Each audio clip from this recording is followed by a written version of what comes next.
University of Wisconsin-Stevens Point, this is your SPTV News with Milica Mitrovic and Marty Kaufman. The proposed UW system budget cuts are moving many to act and speak out. Now an update on how students and faculty are reacting to the new proposed UW system authority. SPTV has the details on this developing statement. As part of the UW system budget cuts, Governor Scott Walker has proposed a University of Wisconsin System Authority, which students and faculty across the state have received with mixed opinions. Some are in favor of the proposal. There's simply no way schools will be able to balance their budget without cutting programs that directly benefit students, while others are in opposition. This $300 million cut is going way too far. These were the opinions of faculty and students expressing their view to the Joint Finance Committee at UW-Barron County. The committee, consisting of 16 representatives, holding public meetings across the state this month where they can prepare to vote on the proposal with public opinion in mind.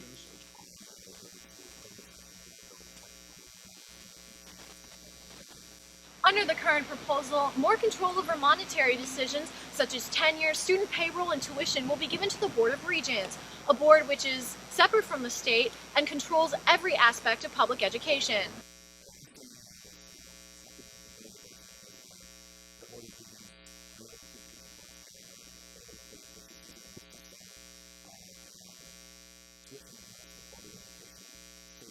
State representatives like Katrina Shankland are a little unsettled about the proposal. Well, I think this public authority model was just dropped on us in January, and without any public input, without any kind of discussion, as higher education becomes more and more out of reach for people because of the rising cost of tuition, I think it's important to look at that, and frankly, I think we should reinvest in the university and not cut it at all. The public authority model has been proven effective by other states across the nation, such as Virginia, who implemented the model back in 2005. This model other states have used, but they've implemented the process in several years, not a couple months. I think it's important to take a step back and look at this more carefully than just a few months of time.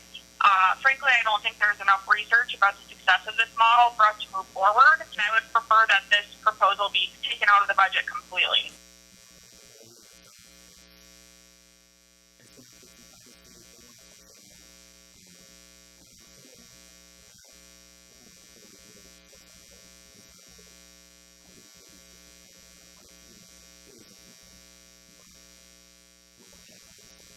The UW currently educates 180,000 students on 26 different campuses and serves more than 1 million citizens through statewide extension programs. That all could change with the proposed UW System Authority.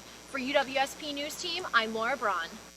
The Finance Committee will be voting on these two proposals over the next 2 months, and if passed, they will go on to the state and the assembly.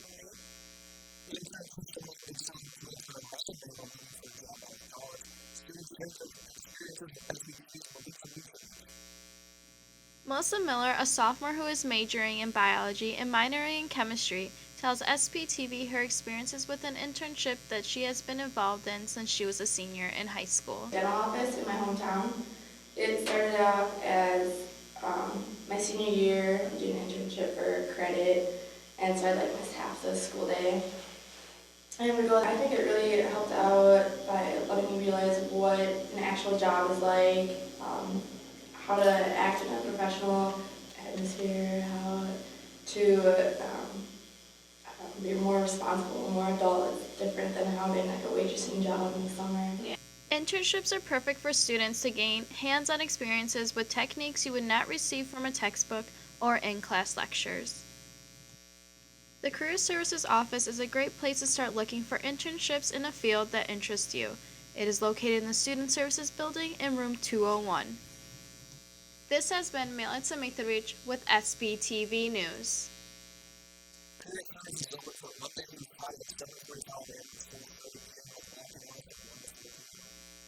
While others were vacationing at the beach, a group of UWSP students were gaining an educational experience and making a difference as they set the world on fire, literally. SPTV's member Rachel Cockpit is here with us to get the inside story. It's a sunny, beautiful day in Oklahoma, and glad to be here doing some good for the land.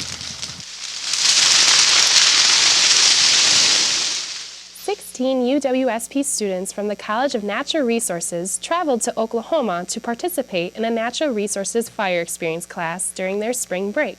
This introductory class to fire ecology educated them on how to perform prescribed burns upon different habitat types. Prescribed burning is a safe way to apply dosages of fire to the land in order to ensure ecosystem health, reduce wildfire risk, and meet goals to save native plant and wildlife species. At Pushmataha Wildlife Management Area, students spent 3 days performing prescribed burns upon the land and gaining experiences professionals use in the field. The group lit fires using drip torches, contained fires within certain boundaries, analyzed moisture content in vegetation samples, observed and calculated the fire's behaviors, and tracked the weather every 30 minutes. Wind speed 2.5 miles an hour. For several students, this was their first time handling fire. Seeing their dreams blaze to life before their eyes, the students said they were excited to gain new knowledge and experiences, and to simply have fun. And getting some 15, 20-foot flame lengths and feeling the heat on your face as you walk along with the drip torch is pretty exciting.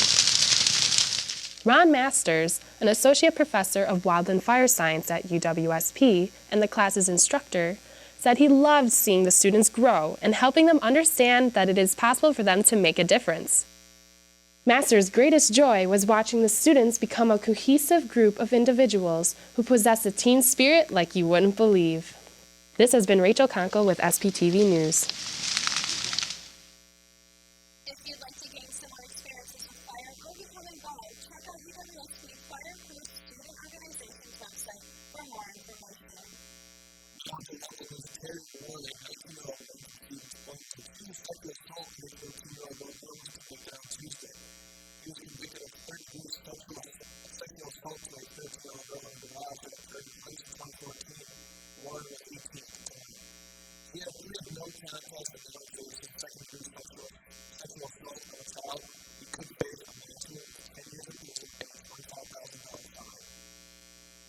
There may be a new social ordinance taking effect in the near future here in Stevens Point. This ordinance will help hold underage parties and their hosts accountable. This could even account parents who allow underage drinkers to indulge in their homes. According to the Assistant Police Chief Marty Stiba, as quoted by the Stevens Point City Times, there has been 79 underage drinking citations since last September, and only 12 of them have been related to drinking in bars. This possible ordinance will be voted on the second Monday in April 9th. And Stevens Point Brewery is making a name for themselves. They have officially moved up in the range of top craft brewery. After they have been a 35 spot, they say they have moved up to number 26. Other brewing in Chelsea are also the New Brothers, In-House Craft Brewing, and Sweden Brewing Company. Craft Brewery is the finest in the closet and only produces 6 million barrels of beer or less. In Athens this week, yesterday's Indiana Governor Mike Pence voted to fix a controversial law he signed just last week, but the Republican stands by the intent of the Religious Freedom Restoration Act, accusing the media of mischaracterizing it as a law condoning discrimination. Stacey Gohan reports. We will fix this, and we will move forward. Indiana Governor Mike Pence insists his state does not want a new law to be used for discrimination. Critics of the Religious Freedom Restoration Act say that's what will happen when it goes into effect in July. But state Republicans insist it resembles many laws in other states aimed at protecting religious freedom. After a week of controversy and criticism, Governor Pence called for clarity in the law. I'd like to see on my desk before the end of this week legislation that is added to the Religious Freedom Restoration Act in Indiana that makes it clear that this law does not give businesses a right to deny services to anyone. But Pence did not back off his support for the law.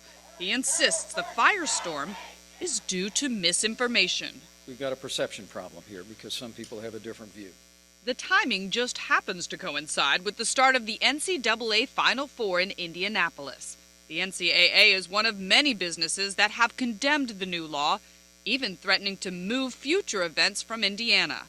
So did the governor's actions satisfy his critics? One state lawmaker says no. We need to move boldly and make a bold statement that Indiana does not allow discrimination against any person. Pence has presidential aspirations, But with condemnations from major corporations and a major tournament days away, it remains to be seen if he has called the right play. In Washington, I'm Stacey Cohan reporting. We will keep you updated as the story develops. The United States Senate has developed the state laws that decriminalize marijuana. Last month, they voted on Michigan to protect and allow adults for 21 to 6 marijuana plants and 100% of pot. Adam Pence is reporting. But little kids aren't going to read that. They're going to see a Kit Kat bar or a Kif Kat bar or a Klondike bar or a Klondike bar. When it comes to marijuana edibles, Senator Pete Kelly doesn't think the fine print will make any difference. He proposed an outright ban on all marijuana edibles, concentrates, and THC during debate on a bill aligning state statutes with a voter-approved marijuana initiative. Senator Kelly says the ballot language states voters were only asked to legalize the plant. And I counted 23 times in the ballot language the use of the word marijuana. No use of the words concentrates. Though his argument was dramatic, it was not convincing. The amendment went down in defeat 14-6. Opponents say the definition of marijuana includes all parts of the plant, including concentrates, and Kelly's amendment would subvert the will of the voters. Yeah, but at some point, where do you say we're getting into nanny state territory? A lot of people get frostbite, Mr. President. What's next? A bill saying we're not going to allow people to go outdoors when it's 50 below, especially the kids? The Senate then voted 17-3 to pass Senate Bill 30, giving law enforcement the power to arrest people who violate the initiative, which states Alaskans can possess up to an ounce of marijuana and 6 pot plants. That tally drew 3 no votes, including Senator Bill Wielechowski, who says pot should not be treated as a controlled substance, rather as a regulated substance, as stated in the initiative. I don't feel the bill enacts the will of the people, and I think the will of the people was to treat it like alcohol. Even though SB 30 passed by a convincing margin, some lawmakers have doubts about what's in the initiative and how it should be implemented. A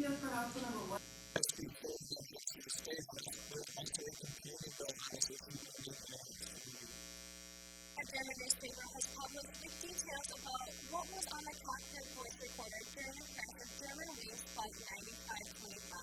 This makes out minute by agonizing minute as passengers learned the captain had been locked out of the flight deck and soon thereafter that they were all in grave danger. Tom Foreman sets the terrible scene. According to that report in this German newspaper, almost from the moment the plane started descending, loud banging was heard as if someone was trying to smash their way through the high-tech door that leads to the cockpit. And that is a big feat because this door is protected by numerous electronic bolts and it is made of 3 different layers of shock-absorbing material. All of this happening while the clock is ticking. 10:27 a.m. The plane is at a cruising altitude of 38,000 feet, and the crew is prepared for the upcoming landing. The captain mentioned earlier that he needed to use the restroom, so his co-pilot, Andreas Lubitz, tells him, "You can go now." The captain's seat is heard pushing back, and he tells Lubitz, "You can take over." That information coming from a transcript of their conversation published by the German tabloid Bild. 10:29. Air traffic control sees the plane mysteriously descending and calls it. There is no response. The recording reveals an alarm going off in the cockpit warning about the sink rate of the aircraft. Moments later, the captain yells, "For God's sake, open the door." The first banging is heard, and people are screaming. 10:35. The plane is now down to 23,000 feet. Another alarm goes off. Terrain, pull up. The banging continues. The captain shouts, "Open the damn door." 10:38. The plane is at 13,100 feet, still traveling close to 450 miles an hour, and so low that just 2 minutes later, at 10:40, a new noise rips through the cabin. Aviation analysts suspect it is the right wing scraping a mountainside. The screaming surges, and the recording ends. And through it all, the door seems to have held despite all of that pounding, and it's really no surprise. Since 9/11, these doors have been reinforced to withstand gunfire, small explosions, a small battering ram. So in all likelihood, the captain or whomever was trying to smash it down probably never came close. 150 people died in the plane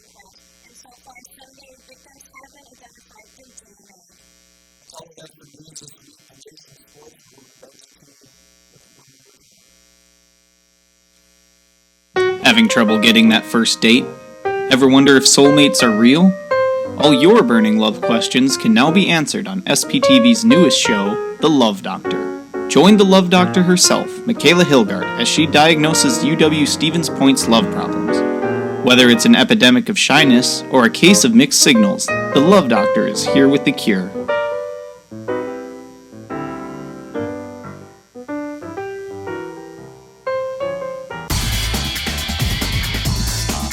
And now Ben Zutini in his first year with your SPTV Sports.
It's awesome. We knew it was going to be a close game. It's a great environment here.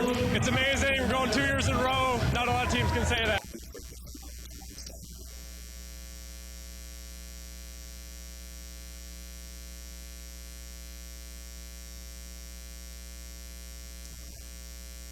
It's awesome. We knew it was going to be a close game. It's a great environment here. It's amazing. We're going 2 years in a row. It's awesome. We knew it was going to be a close game. It's a great environment here. It's amazing. We're going 2 years in a row. Not a lot of teams can say that.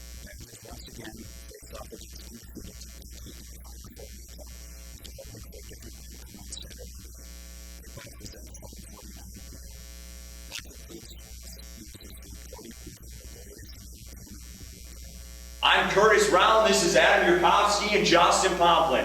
If you enjoy our Final Take show, make sure you tune in every week to stay up to date on Stevens Point sports. Remember, Pointers, anything sports.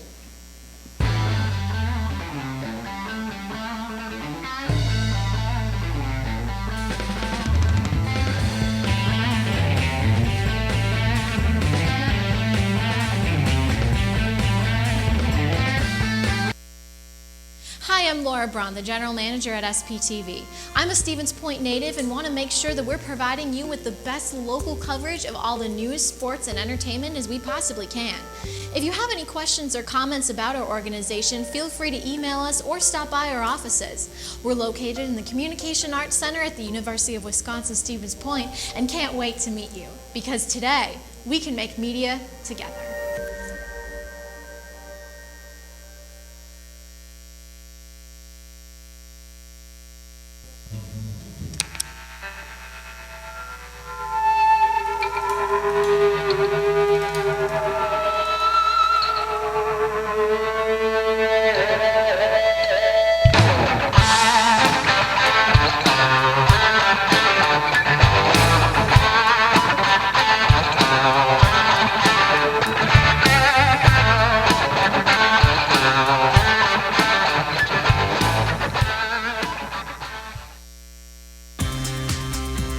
now, Cody Boujin in his third year with your SPTV Entertainment.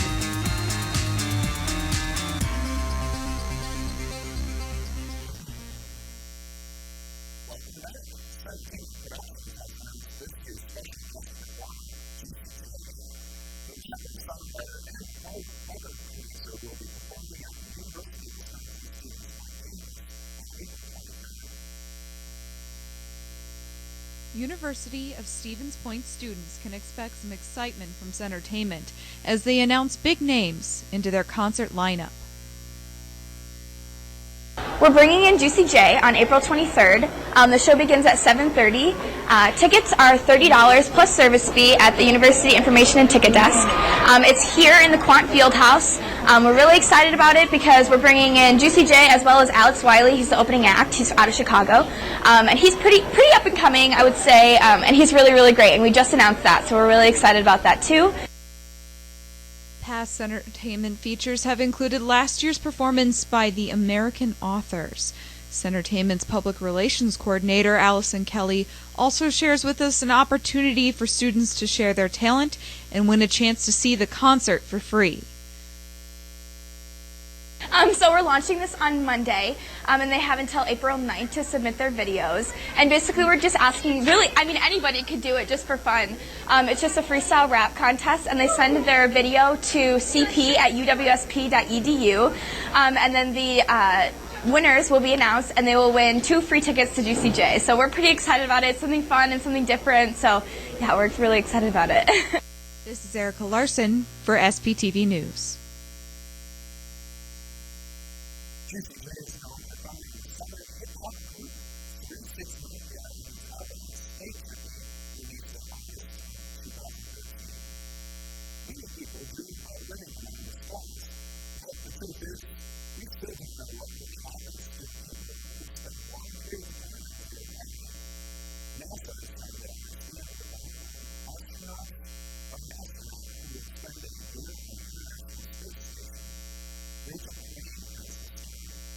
Scott Kelly is on a mission to become the first American to spend an entire year on the International Space Station. That's nearly twice as long as any other American has ever stayed in space.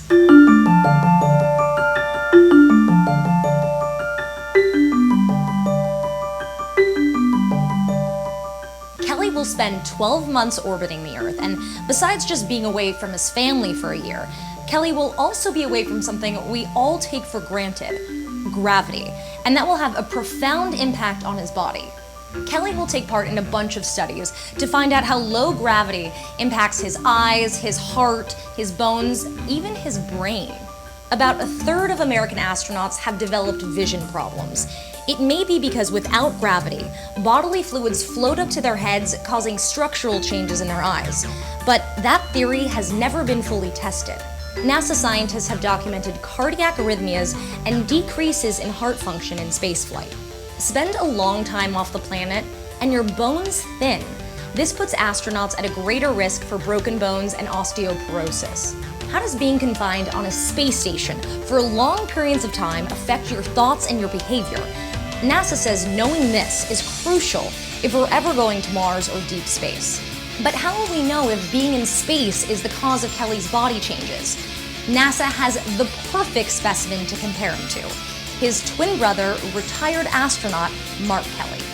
Mark Kelly has volunteered for NASA's twin study to see how the identical twins change over a year in very different environments. So Mark will be here on Earth getting poked and prodded by researchers, while Scott makes history in orbit. Kelly won't be alone on the space station. A Russian cosmonaut also is taking part in the one-year mission, and several other crew members will rotate in and out during Kelly's stay.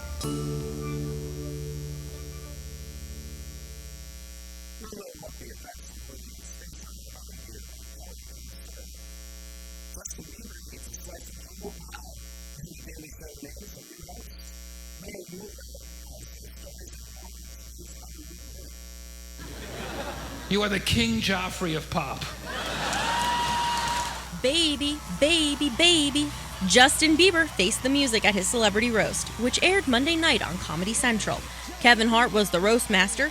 He and the other roasters seem to share everything some people have wanted to say to Bieber for years. You know, last year you were ranked the 5th most hated person of all time. Kim Jong-un didn't even score that low. And he uses your music to torture people. But Bieber didn't face the fire lying down. Kevin loves seeing himself on the big screen, and for him, that's an iPad mini. The final episodes of Mad Men are about to hit the small screen, but fans will be able to connect with the show long after the finale. The Smithsonian's National Museum of American History will display a collection of props and costumes from the show as part of a larger advertising exhibit. Cast members were on hand to donate the objects for the exhibit. Mad Men's final episodes begin airing April 5th. The Daily Show must go on. Correspondent Trevor Noah has been named successor to Jon Stewart. The 31-year-old was the first African comedian to perform on The Tonight Show with Jay Leno. Stewart announced his departure in February after almost 16 years at the anchor desk. For Hollywood Minute, I'm Mary Muller.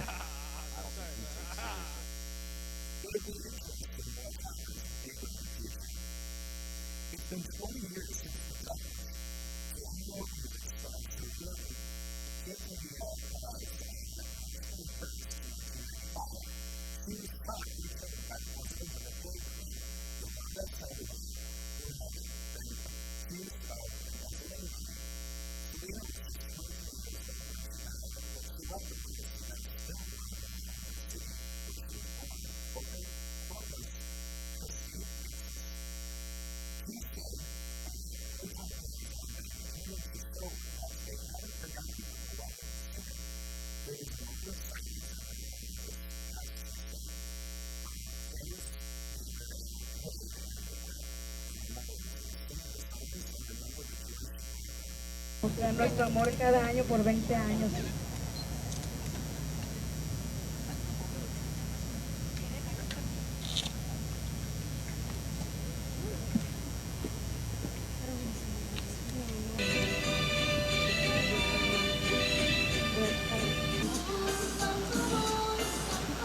Con orgullo y la consideramos amorosamente como nuestra. An artist who brought cheer and happiness to her innumerable fans through her performance.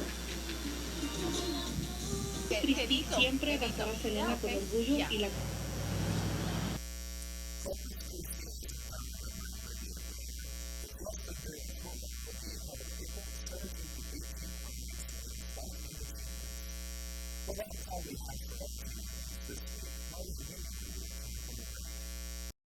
Having trouble getting that first date? Ever wonder if soulmates are real? All your burning love questions can now be answered on SPTV's newest show, The Love Doctor. Join the Love Doctor herself, Michaela Hilgard, as she diagnoses UW Stevens Point's love problems. Whether it's an epidemic of shyness or a case of mixed signals, the Love Doctor is here with the cure.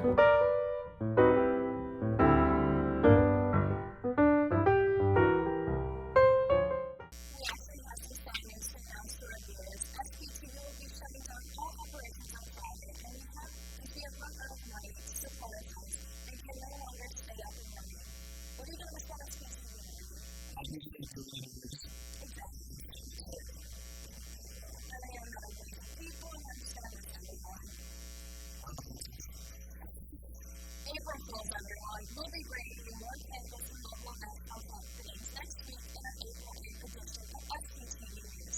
Stay up to date with everything SPTV on its social media pages and enjoy the beautiful Wisconsin weather outside.